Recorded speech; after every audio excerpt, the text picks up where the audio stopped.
Hi friends, welcome back to Bend and Snatch with me, Penny, your favourite queer coach, demystifying the gym one post at a time. This is episode 28, and what if I told you that standing completely still could help you get stronger? Would you believe me?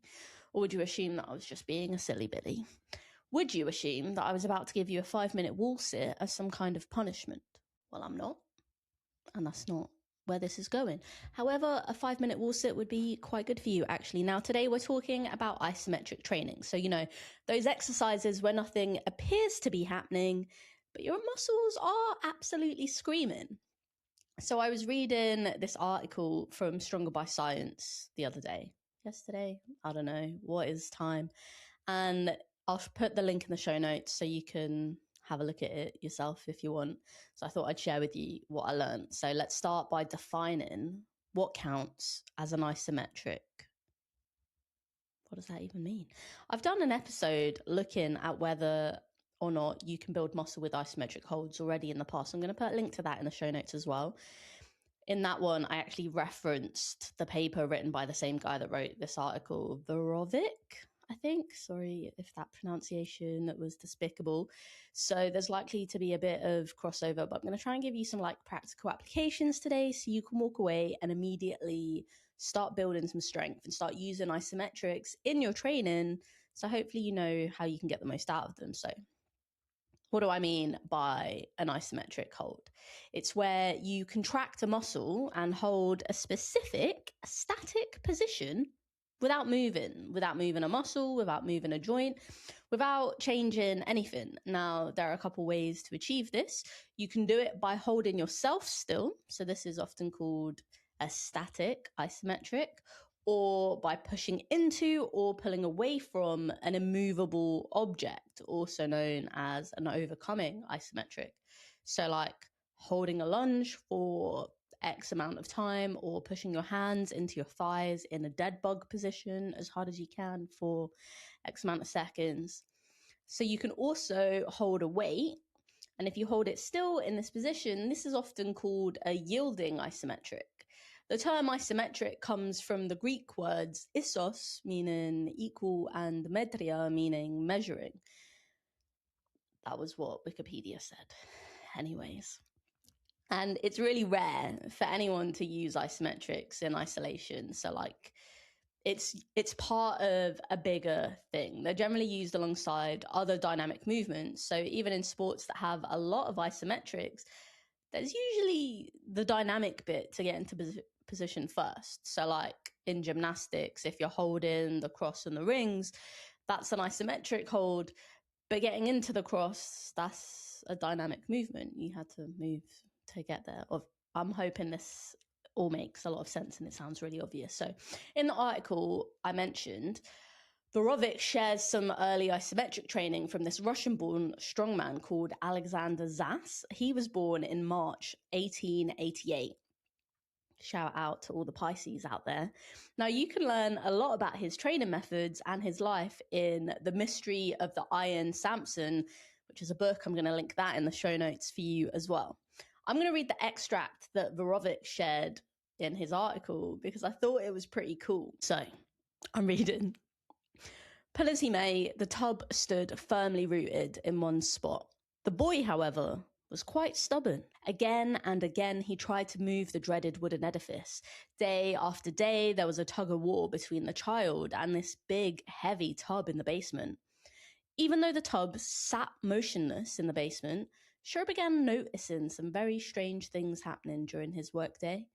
The heavy saddle that he could barely carry through the stables previously suddenly felt easier to carry. It was as if the sacks of grain got lighter too.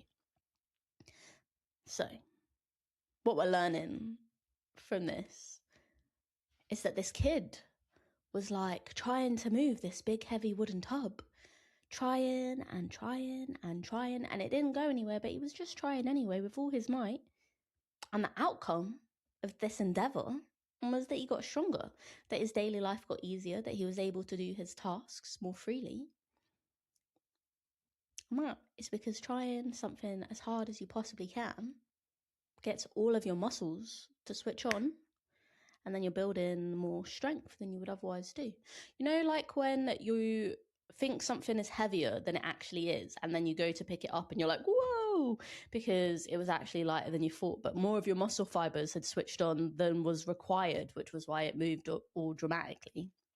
It's because when you're trying to do something, your brain takes the guess at how many of the muscle fibers are needed for a task. So that's also why sometimes you might try and do something and it doesn't move, and then you try again and it does move. It's because your brain recalculated and was like, okay, more muscle fibers. It does this because it doesn't want to turn all of them on all of the time, because then we'll be really tired. So instead what it does is like ration the muscle fibers that we're using. So if you can find ways of turning more of them on, then you're getting more of the strength gains, which is the benefits of doing things like really, really heavy lifting, because more of your muscles are working. So then you're getting more strong with less work required. So look, this old strong man inherently knew, even as a child, the benefit of pulling against something that can't be moved. Even if the child didn't quite understand what that was at the time, without like any concept of the science behind it, it still helped him. This practice of like trying to move this immovable tub helped him grow into a professional strongman and wrestler. And that is because all of that muscle that he built as a kid helped him become this big strong man. Now, you don't want to throw your dynamic lifts out of the window in place of isometrics. That would be silly. But if you don't have any equipment, maybe you're traveling or your gym is closed for maintenance and you want to get some strength work in with whatever it is that you have available, and all that you have available is your own body, then learning a variety of isometric shapes could be the difference between you getting a decent session in and you just sacking it off and waiting for the gym to reopen or wait until you get back home. And that, I think, is worth bearing in mind. Where I think isometric training really comes into its own is within flexibility training. Holding positions allows you to build strength in those positions, which then makes them easier to access. And it also makes it easier to control your body in those end ranges if you can build capacity along the way. So spending time just in positions, instead of looking at flexibility training as just like sitting in a stretch and relaxing, you start to teach your body how to produce force in these positions.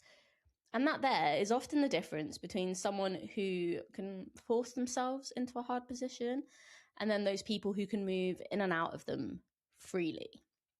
So like an example would be, just think about an aerialist pulling herself into a split and then into a back bend and then into some other shape, all whilst dangling in the air with a smile on her face. That requires immense strength and control in those end ranges, and that is a lot harder to do than working your way into a split on the floor and then just sitting in it. The ability to pull yourself into the position actively. And both the skills feed into each other. So those passive stretches with the active stretches, variety is obviously, as always, the key here, friends. In the last episode that I did on isometrics, I spoke about the science and how much muscle grew through isometric training specifically. So I'm not going to talk about that here. Go listen to the other episode if you want to dive into the science, talking about like the amount of millimeters of muscle gained. Now, it's a short one, so totes worth it. If you've got like 20 minutes, go and have a listen. What I want to look at now is how you can make the most of this tool. How do we put isometrics into your session? So we're going to go through an example squats and splits workout. And this is something you can use either as like a template to just copy or to adjust to make something of your own that you can use. So starting with the warm-up, this should be something dynamic. Maybe something like leg swings, maybe 5 minutes on an exercise bike, maybe some duck walks around the gym, that sort of thing. You want to think about what it is that you personally would benefit from warming up before squatting.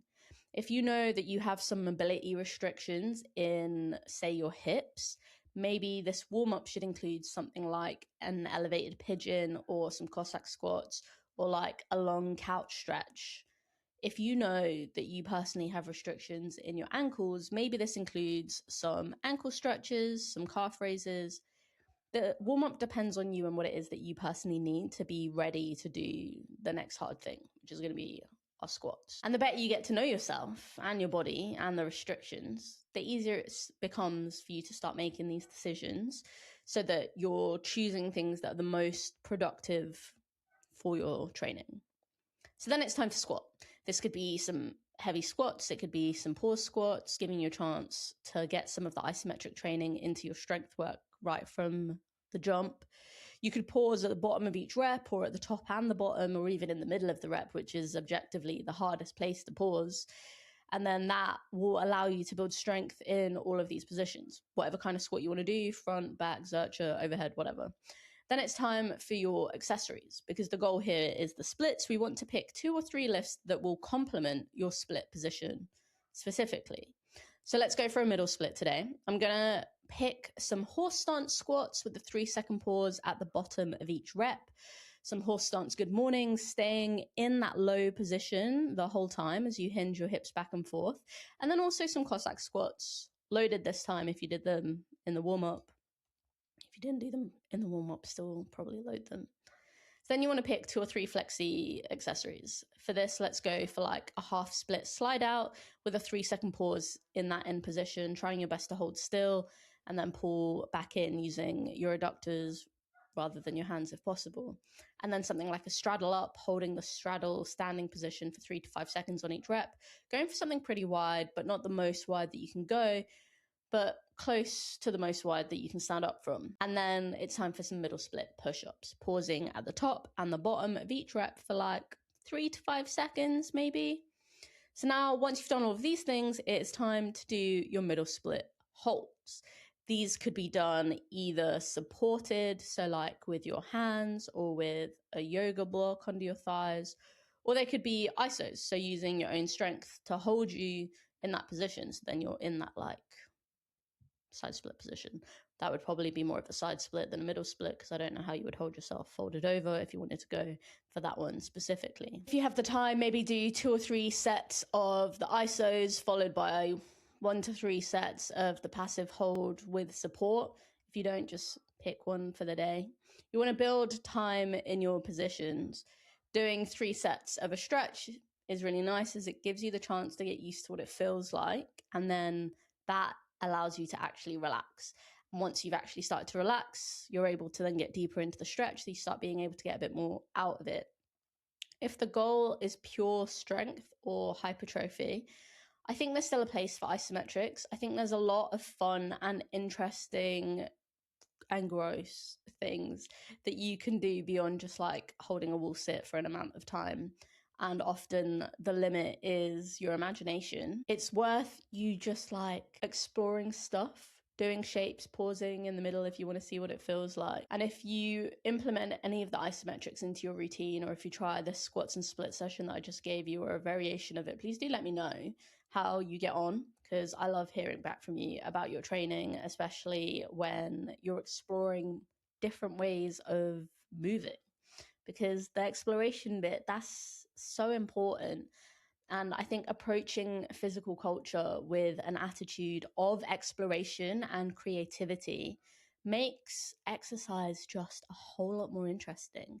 And it allows you the chance to learn a whole lot more about your own body and what you're capable of than any other like traditional training modality might offer.